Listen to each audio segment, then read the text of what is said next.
Autoriteti Kombëtar i Ushqimit në Shkodër ka reaguar menjëherë pas konfirmimit nga shërbimi veterinari i mostrave të marra nga ferma në Pustrip për infektimin e tyre me murtajen e ruminantëve të vegjël.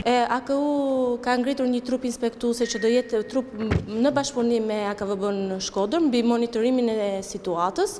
Gjithashtu dhe AKU do të monitorojë të gjithë zonën të përcaktuar për lëvizjen e produktit qumësht edhe mish për sa i përket sigurisë ushqimore. Atëherë kjo do jetë në bashkëpunim të AKVMB-s dhe do shikohet dhe do monitorohet situata në vend.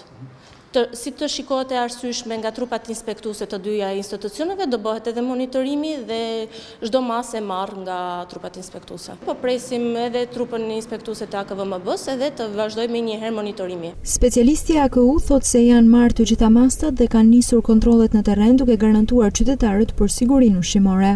Në ferma të kafshëve të gjalla është detyrim ligjor që i përket AKVMB-s Shkodër.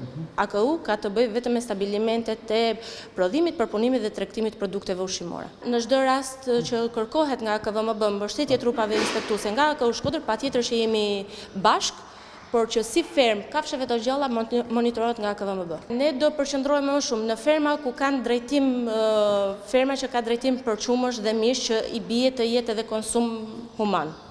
Aty merret përgjegjësia jonë si AKU. Kontrollet do të vijojnë në të gjitha fermat e baktive në zonat e Shkodrës dhe në Baxhot, ndërsa kontrollet do të jenë më të rrepta në afërsi të Vatrës ku është shfaqur sëmundja.